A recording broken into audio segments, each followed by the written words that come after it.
kuma anula Mohamed Touré ka bɔ Washington DC VOA soba kɔnɔ n'o studio 6 ye. Nɛgɛ ɲɛ 17 o bɛ yan nɔ Washington DC VOA soba kɔnɔna na. An ka bi jumadon kunnafoni kibaru kumaba bɛna tali kɛ ninnu de kan. Donald Trump o ka jalaki an bɛna kuma o kan. Ka sɔrɔ ka taa ayiwa Tumutu mara la n'a yirala k'a fɔ ko dankari dɔ bolodara MINUSMA ka finitigiw kama. Parena n'ale ye politique tɔn olu fana ye fura sɛbɛn weleda kɛ Bamako ka ɲɛsi kɔrɔnfɛmaaw ma. Jamana ɲiningali n'o référendum ye Kati sigida la bugunitigɛ sɛbɛn o tilaliko la. Burkina Faso n'a yiralen don ko ayiwa jatigɛ walemaw olu ɲinilen don ka fara an ka bi muso kɛnɛ kan. An bɛna Awa Jalo bisimila a n'an ka farikolo ɲɛnajɛ kunnafoniw ka bɔ Bamako Saka Tarawele bolo. Ninnu de bɛna kɛ an ka kunnafoni kumabaw ye k'a lase aw ma bi.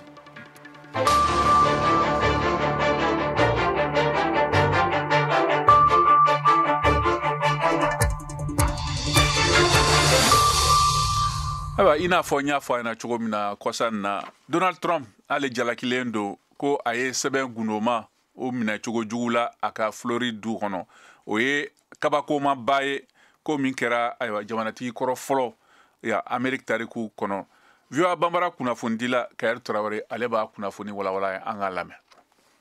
Very sadly, we're a nation in decline, and yet they go after a popular president.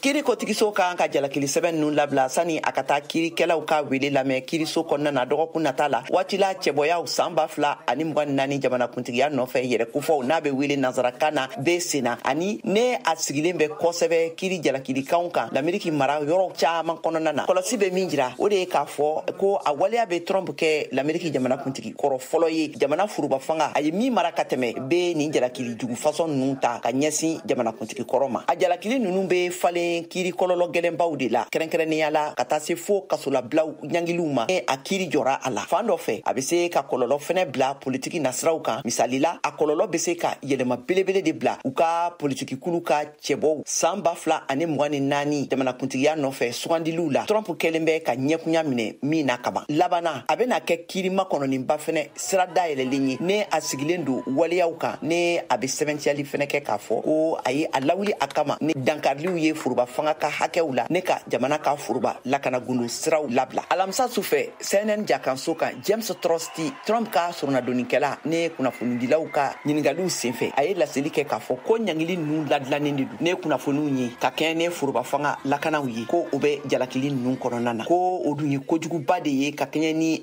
josariya talenw ye minnu bɛ ɲangili kɛ furuba gundo bɔrɔtɔliw kan ani ka sira fɛnɛ datugu u ɲɛ ne ka ba don nkalonw ni bɛnbɛnbɛnw ani janfaw la ka bila mɔgɔw kan kiri kotigiso ma jalakili sɛbɛn ninnu lakodɔnniyali kɛ fɔlɔ a ma labila jama ye fɔlɔ halisa o jalakili kelen ko la VOA Bambara kunnafonidila n'o ye Modibo Dambele ale ye kuma falen kɛ ni Mustafa Jaabi ye o ye politiki hakili jagabɔla ye ka bɔ Texas an ka jɛ k'u lamɛn. Nominɛni b'a nɔfɛ.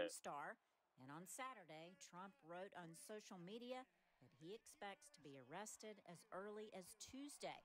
He called on his supporters to protest. According to the Manhattan District Attorney's Office, Trump allegedly paid adult film star Stormy Daniels $130,000 before the 2016 election to keep quiet about an affair. The payment could violate campaign finance laws. One of his attorneys said Trump had the $130,000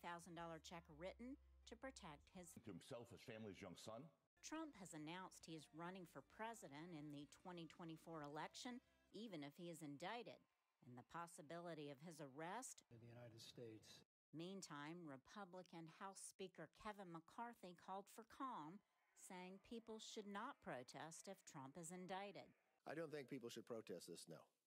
Even some Trump supporters told reporters they do not think people should. District Attorney has not said whether his office is planning to arrest the former president But on Monday afternoon, police in New York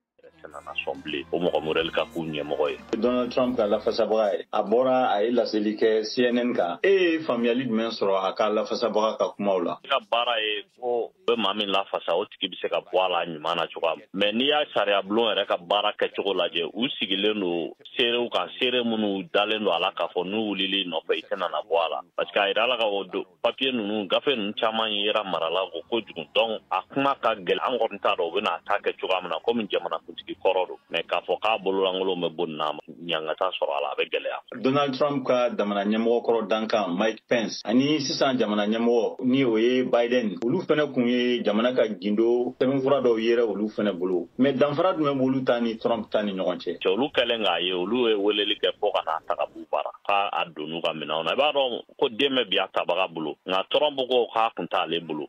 sɛgɛsɛgɛliw kɛra u nana ye k'a fɔ a b'a bolo sinon nin t'a siɲɛ fɔlɔ ye a ka kɛ jamana marabagaw bolo u ka papiyew gafew ka ɲagami ka taa n'a ye u fɛ so komi ale ta a b'a dɔn k'a kun bɛ yen a ma sɔn k'a fɔ wa a tɛ ka jɔ la o de y'a la problème ye sisan. Mais an dun y'a ye k'a fɔ Trump ka bɛrɛbɛrɛtɔn mɔgɔ caman y'a yira k'a fɔ ko u wulilen don a nɔfɛ k'a kɛlɛ politiki sira fanfɛla la e bɛ jaabili jumɛn di o. Bɛɛ ka bɛrɛbɛrɛtɔn b'i nɔfɛ kosɛbɛ o kama ni mɔgɔw tugura kɔni n'a ɲɔgɔnna na yɔrɔ o tɛ balana ko ye bi dɛ. Farafinna jamanaw jamanadenw ani jamana ɲɛmɔgɔw kan ka kalan ni faamuyali jumɛn sɔrɔ nin ko in na. Nin ye ladilikan ye ka di diɲɛ seleke naani marabaga bɛɛ ma k'a fɔ sariya yɛrɛ bɛ yen nɔ mɔgɔ man ka kɛ sariya sanfɛ an ka duguw kɔnɔ fɛnɛ k'a jira k'a fɔ n'i ma ɲɛ i bɛ jamana mara la jamana bolofɛnw o t'i ta ye mun y'i ta ye i bɛ taa n'o ye so mais n'i bɔra jamana mara la i kan ka jamana n'a bolofɛn bɛɛ lasegin a marabaga kuraw ma.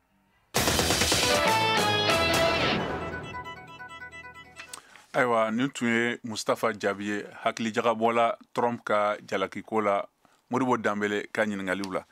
sisan an bɛna taa Tunbutu n'a yirala k'a fɔ ko bɛnkanni kɛra MINUSMA ka cɛdenw dɔ kan Tunbutu o ni Bɛri cɛ dankari farima la marifa ci o ni mugu pɛrɛntaw fɛ minnu ye banfulamatigiw kelen bɔnɛ a ni la ani k'u maa wɛrɛ 4 jogi kosɛbɛ Viva Bambara lasigiden ka bɔ Tunbutu n'o ye Aluseni Alhaji ye ale b'a ɲɛfɔ an ɲɛna an k'a lamɛn. Nin bingani wale min kɛra MINUSMA ka sɔrɔdasiw kan a kɛra waati min na u kun bɛ munumunu salo la Tombouctou ni Bɛri ni ɲɔgɔn cɛ o dugu yɛrɛ ni Tombouctou cɛ kilomètre 60 bɔɲɔngɔ banbanciw ye mugujugu pɛrɛnta wili fɔlɔ yanni u ka mugu ci MINUSMA ka finitigilakaw la banbanciw ye mugu ci kosɛbɛ o y'a sababuya ka finitigilaka kelen bɔnɛ a ni la ka sɔrɔ ka MINUSMA ka finitigilaka 4 jogin kosɛbɛ ka kɔn nin bingani wale ɲɛ seereyaw y'a yira k'a fɔ ko maramafɛnw man kan mɛnna Bɛri dugu kɔnɔ sɔgɔmada joona in na MINUSMA ɲɛma Elgasim Wane y'a ka dusukasi yira nin bingani wale in kɔfɛ Wane y'a yira fana k'a fɔ ko nin bingani wale bɛ mɔgɔw hakili jigi faratiw la MINUSMA ka sardasiw bɛ minnu na a yirala k'a fɔ ko bingani wale ɲɔgɔn caman kɛra Tombouctou ni Bɛri farancɛ la kɛrɛnkɛrɛnya la MINUSMA ka sardasiw kan Mali jamana kɔnɔ diɲɛ seleke 4 tɔnba ka kɛlɛkɛcɛw caman bɔnɛna u ni la hakili jiginna kabini san 2013 ka n'a bila bi la MINUSMA ka finitigilaka 300 bɔɲɔngɔ de bɔnɛna u ni la ni ye Alhuseini Alhaji ka laseli ye VOA Bambara tɔgɔ la ka bɔ Tombouctou. Bamako parena politiki tɔn ale ye sɛbɛnfura welebila bila ka taa ayiwa ka ɲɛsi kalata kow ma jamana kɔrɔyan fan fɛ jɛkulu minnu ma sɔn k'u sen don kalata natɔla la n'o bolodara juin kalo o tile 18 na VOA Bambara lasigiden ka bɔ Bamako n'o ye Mohamed Daɲogo ale ni a politiki jɛkulu ɲɛmɔgɔ dɔ baro la an ka jɛkulu lamɛn. Parti Parina ale sɛbɛnfura min bɔ ale ye welekanw bila kɔrɔnfɛmɔgɔw ma kɛrɛnkɛrɛnnenya mun ye kidalikaw ye minnu ko ko kalafili ka ɲɛsin sariya sunba ma k'a tɛ kɛ u ka yɔrɔ la ko k'u tigɛ da o dusu kan Alu Jabate n'ale ye Cɛbilen Daramɛ n'o ye Parina ɲɛmaaba ye o ka kumalasela ye an ka a lamɛn. N'i y'a jateminɛ tuma bɛɛ an b'a fɔ an balima kɔrɔnfɛmɔgɔw ye ani Mali bɛɛ lajɛlen ye Maliyɛn bɛɛ lajɛlen ye k'a fɔ Mali bɛɛ ye jamakulu kelen de hakilina kelen kungilenna kelen c'est vrai gɛlɛyaw bɛ se ka na mais ni gɛlɛya ninnu nana an k'an sigi ka kuma anw ko élection min filɛ ka kɛ an fɛ yan nɔ n'a bɛ fɔ ko référendum ale kalata ka kan ka kɛ faso yɔrɔ yɔrɔ bɛ yen n'o ye faso dugukolo ye a ka kan ka kɛ donc an y'a ɲini u fɛ u ka sabali u kana élection kɛli gɛlɛya don a la u fɛ yen. A yira k'a fɔ ko jamana bɛ wagati min na ko sisan jamana mako tɛ nin farafarali na o de y'a to kalan in u ka to a ka fili n'o tɛ olu yɛrɛ parena olu ma sɔn ni sariya sunba in ye Alu Jabate. A ka kɛ bɛɛ hakilina ka k'a kɔnɔ sisan t'a kɛ tuma ye bɛɛ hakilina consensus ka ɲini o consensus kelen o sɔrɔbaliya de y'a to anw ka tɔnko anw bɛ voter non constitution nin ye parce que anw bolo a tɛna ni bɛn ye a kɔnɔna fɛn dɔw bɛ yen olu ma ɲi Mali mago t'o la sisan. Walasa fɛɛrɛ ka sɔrɔ nin ko in na joona joona parena Alu Jabate ka fɔ la o ye welewelekan bila mun ye jamana minnu da donnen don ni Mali bɛnkan sɛbɛn lawaleyali la o minisiriw u ka ɲɔgɔn sɔrɔ joona u ka sigikafɔ kɛ walasa fɔɲɔgɔnkɔ min bɛ yen o ka se ka cɛ ka bɔ yen cogo min na. c'est à dire mɔgɔ mɔgɔ da bɛ crise in na an bɛɛ k'a yɛrɛ minɛ fɛn kelen min bɛ ɲini o ye bɛn ani kelenya ani sigi ka kuma ye gɛlɛya mana na cogo cogo an k'an sigi ka kuma o de y'a to parena ko CSA ka wuli joona joona jamana an dafɛ jamana minnu b'a la ani jamana wɛrɛ minnu b'a la olu minisiri ɲɛmɔgɔyaso u ka na ka sigi ka kuma rapidement ka solution sɔrɔ pour que nin crise in bɛ se ka dépasser cogo min na o bɛɛ kɔfɛ an b'a ɲini an balima kɔrɔnfɛmɔgɔw fɛ jamana kelen de don u kana élection kɛli bali. Ni kabiri campagne daminɛna la kulu caman ani parti caman bɔra k'a fɔ ko nin kalafiliba in kɔni k'olu sɔnna ma ko u ka tɔndenw ka taa a fɔ ko u sɔnna parena kɔni ale bɛ wagati min na ko sisan ale y'a ɲini a ka tɔndenw fɛ k'a fɔ k'u ka taa fɔ k'u ma sɔn ni sariya sunba in ma. Mohamed Danyoko VOA Bambara tɔgɔ la ka bɔ Bamakɔ.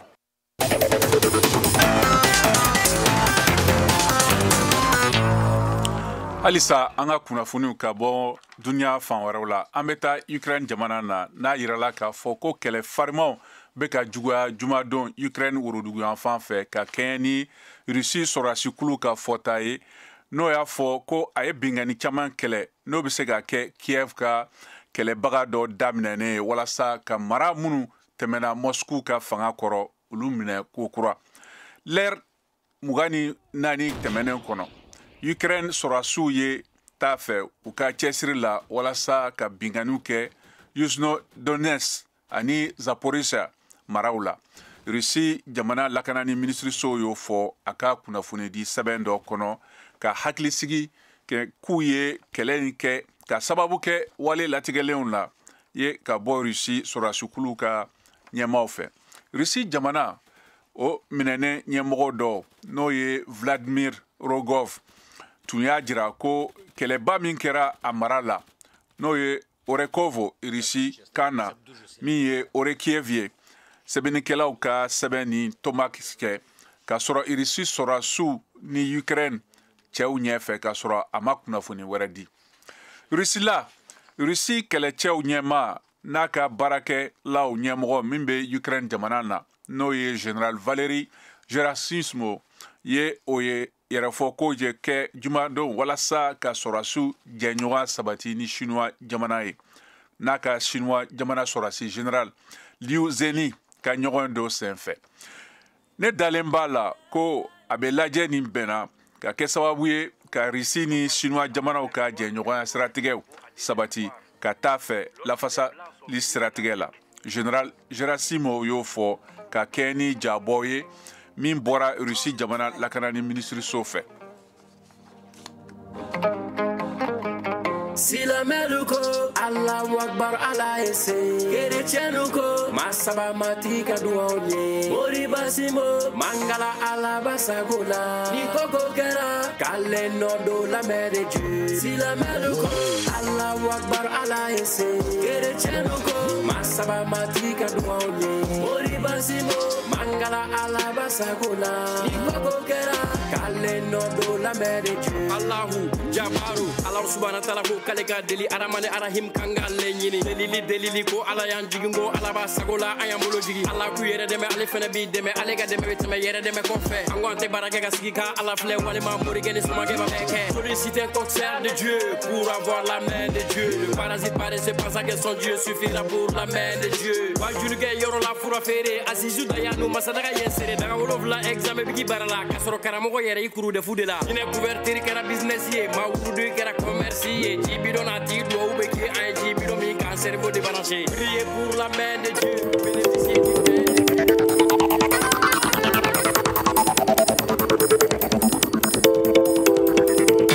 du VOA Afrique ni VOA Afrique ye una adamadenw lafiyara kunnafoni ko la. Ayiwa halisa abe malikura kunnafoni soni kan an bɛ sɔrɔ fiɲɛ turu kala 102 sanfɛ Bamako n'a laminiw la an bɛ sɔrɔ fana Tominia radio parisien kan fiɲɛ turu kala 98.8 kan an bɛ sɔrɔ fana bɔlɔlɔsira fɛ www.voabambara.com walima fiɲɛ sira fɛ n'o y'an ka Facebook page VOA Bambara kan sisan ayiwa an bɛ sigi VOA soba kɔnɔ n'o ye studio 6 ye an ka bi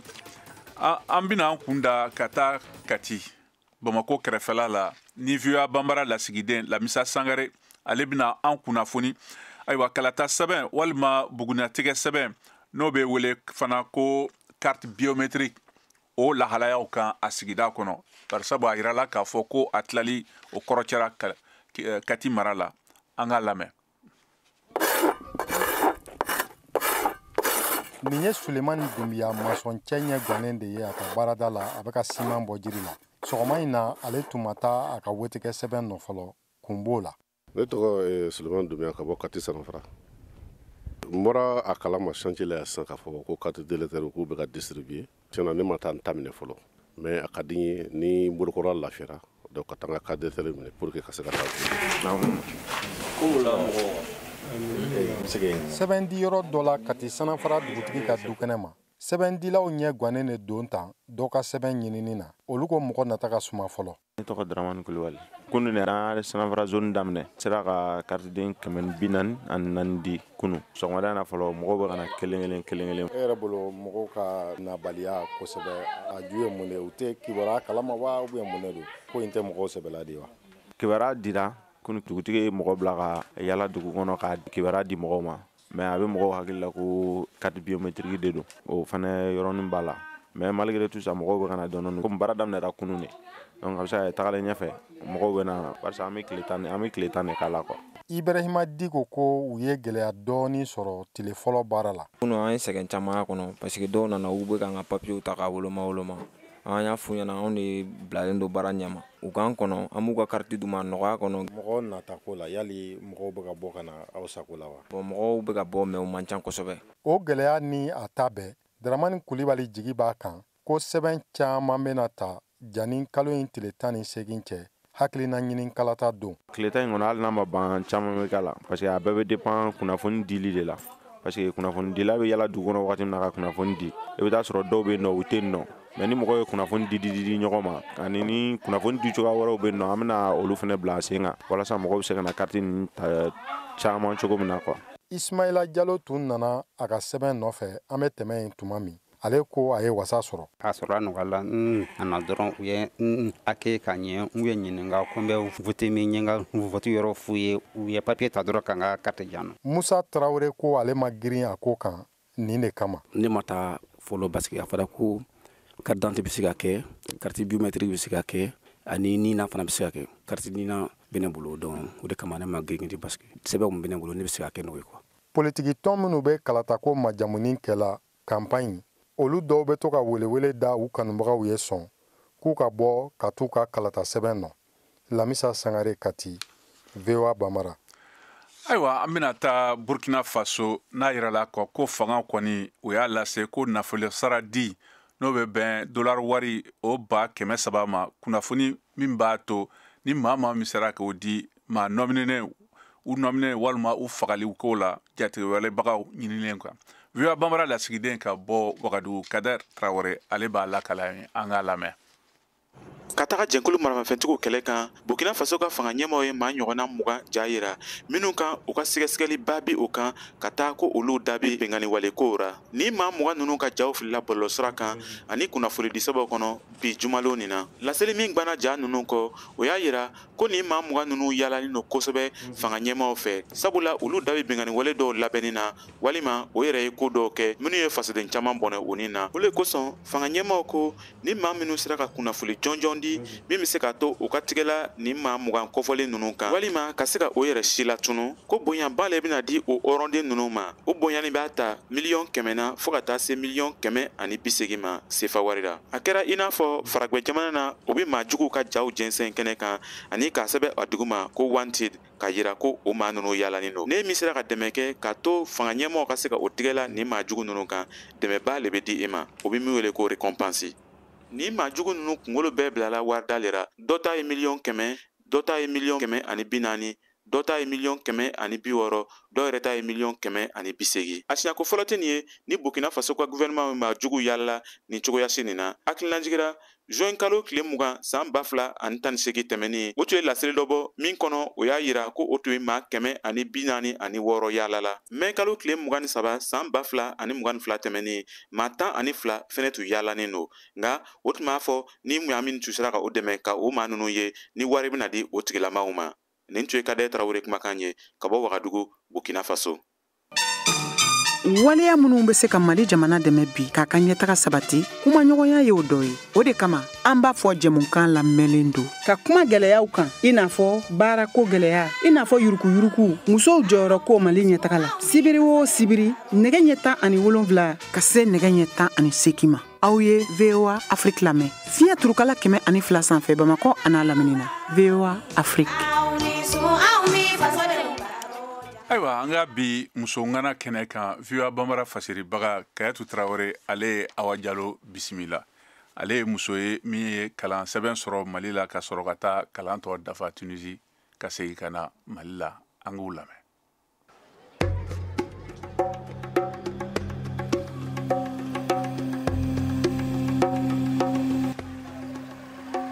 Marikura musow ka kɛnɛ kan a kelen bɛ k'a ka cakɛda sigi a yɛrɛ ye a bɛ suman bayɛlɛmaliw de kɛ a bɛ confituriw dilan ani tisaniw dilan Awa y'a ka kalan kɛ Tunisie a tilala a ka kalan na seginnen ka na a nana ka na ka cakɛda dayɛlɛ a yɛrɛ ye Awa an ka foli b'i ye Awa mun de nana hakilina jumɛn k'i bila e ka kɛ muso cakɛdatigi ye Mali la ka don suman bayɛlɛmaliw la bɛɛ ni ce bɛɛ fo lamɛnni la donc fɛn min ye ne yɛrɛ bila ka n ka cakɛda dayɛlɛ n yɛrɛ ye donc de base ne yɛrɛ ye mɔgɔ ye indépendance ka di n ye kosɛbɛ donc ka cakɛda dayɛlɛ n yɛrɛ ye depuis ni me kalan na depuis ma tila o tun ye ne ka hakilina ye donc k'o kɛ donc après n tilalen kalan na 2015 n ye baara kɛ entreprise damadɔni bolo donc o kɔfɛ 2021 na n yɛrɛ y'a décidé ka n yɛrɛ lancer donc ka n ka entreprise dayɛlɛ ni an bɛ mun wele ko Naturi donc Naturi tɛ dɔwɛrɛ ye entreprise de don mun sigilen bɛ fruits yiriden ninnu bayɛlɛmali ma u gɛrɛgɛrɛ ka sɔrɔ fɛn fosi ma ɲagami u la donc o de ye ne bila ka ni projet in lancer an bɛ don min na i ko bi entreprise nin yɛrɛ la mɔgɔ joli bɛ baara la Hawa bolo donc an bɛ don min na i ko bi muso 2 de bɛ baara la ne bolo muso 2 de bɛ baara la an bolo entreprise in kɔnɔna na an tun bɛna an da don gɛlɛyaw la ayiwa yala i nana waati min na ka na hakilina ninnu ta k'a fɔ k'i bɛna nin baarada in sigi i yɛrɛ ye i ye gɛlɛyaw sɔrɔ a la wa awɔ kosɛbɛ an ye gɛlɛya caman sɔrɔ donc ne yɛrɛ de base ne yɛrɛ ye formation min kɛ ne ye ingénierie de kalan en informatique donc ne nana comme na lancer entrepreneuriat agroalimentaire la donc déjà n tun tɛ dɔnni kɛ kosɛbɛ i n'a fɔ fruits bayɛlɛmali la n tun tɛ fɛn caman dɔn o domaine kɔnɔna na donc formation ko sera o kɛra gɛlɛyaba ye n ma n ka kow daminɛ na parce que ni tun ye produit dilan a conservation kɔfɛ a dɔw tun bɛ tiɲɛ durée dɔw la donc n tɛ a technique maîtriser o kɛra gɛlɛyaba ye n kan kosɛbɛ donc o bɔlen kɔfɛ tuguni an nana a technique de production an y'a maîtriser dɔɔni dɔɔni Donc après gɛlɛya minnu nana sɔrɔ o de ye main d'œuvre ko ye. Donc voilà, parce que matériel nécessaire tun t'an bolo puisque an bɛ produit minnu manipuler tels que les fruits. Donc olu bɛ di population minnu ma, ce sont des personnes sensibles i n'a fɔ denmisɛnninw. Donc a bayɛlɛmali man nɔgɔn. Il nous faut des matériaux vraiment performants pour que an ka se ka production maîtriser. Fa aw bɛ hakɛ joli de bɔ par exemple kalo kɔnɔna na n'a bɛ fɔ nanzarakan na ka capacité production. Awɔ donc sisan kalo kɔnɔna na purée de fruits ninnu na an bɛ se ka a den 300 de dilan kalo kɔnɔna na. Donc minnu ye tisane ye i komi olu baara fana ka teli ka tɛmɛ purée ninnu kan. Tisane ninnu processus ka nɔgɔn ni purée ninnu ye. Bon tisane ninnu na kalo kɔnɔna na an bɛ se ka taa fo boîte 1000 na kalo kɔnɔna na. Yala a sanni ko bɛ cogo di sugu bɛ cogo di aw bolo? Bon sugu a ka fisa a ka suma mais a ka fisa. An b'a distribuer supermarché damadɔniw ma en même temps an yɛrɛ balima dɔw bɛ yan site vente en ligne bɛ mɔgɔ minnu bolo donc olu b'an ka produit ka mɔgɔw ye donc mɔgɔw fana bɛ an ka produit san o site ninnu fɛ en même temps an bɛ taa a di mɔgɔ dɔw fana ma sugu kɔnɔnaw la. Aw dagalen don yɔrɔ jumɛn na Bamakɔ k'a fɔ aw ka produit bɛ sɔrɔ nin yɔrɔ in na? Awɔ Hasard Libre Service an ka produit bɛ feere yen. Olu ka boutique mun filɛ nin ye Badalabugu yɔrɔ la an ka produit bɛ feere yen. En même temps Amdalaye ACI kɔnɔna na supermarché dɔ bɛ yen ko Oris Market an ka produit bɛ sɔrɔ yen fana na. Donc 1008 logement fana na an ka produit bɛ supermarché dɔ la mun tɔgɔ ko Montpanier an ka produit bɛ sɔrɔ yen nɔ. Donc o bɔlen kɔfɛ an yɛrɛ ka boutique la Naturi Ɲamana face à la cité Telem na ni sera an ka boutique bɛ yen nɔ. Donc an ka produit bɛ sɔrɔ an ka boutique fana na. En même temps an ka site sanfɛ sur en ligne voilà. An ka foli b'i ye Hawa k'a fɔ k'a fɔ an ni madame Si Awa Jalo de tun bɛ bi an ka musow ka kɛnɛ kan a kumana cakɛda n'o ye Naturi o kan ye bayɛlɛmaliw de kɛ suman bayɛlɛmaliw de kɛ n'o ye yiridenw ani tisanew ye o kuma a k'an bɛn waati wɛrɛ. Merci.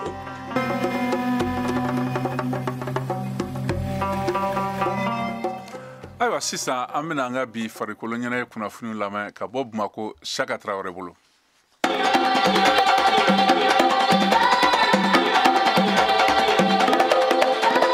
Paris Jeux Olympiques san wɛrɛ 2024 labɛnni hukumu kɔnɔ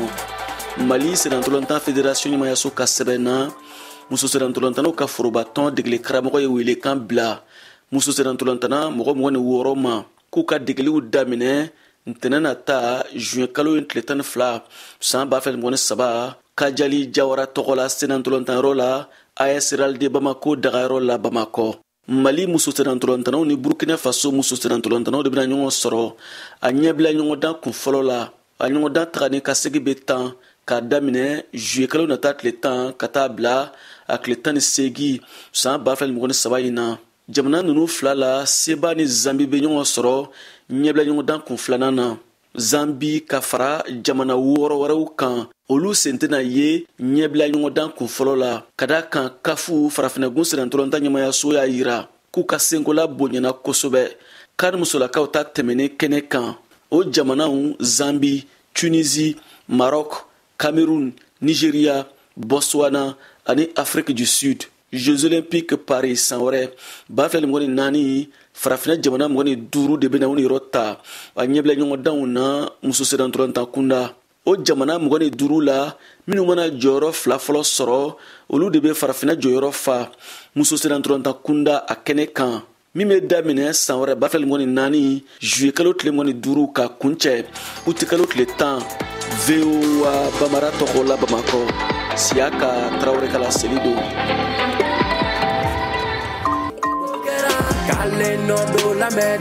Allahu Jabaru Allah subhanahu wa ta'ala ko kale ka deli aramane arahim kanga Ayiwa waati sera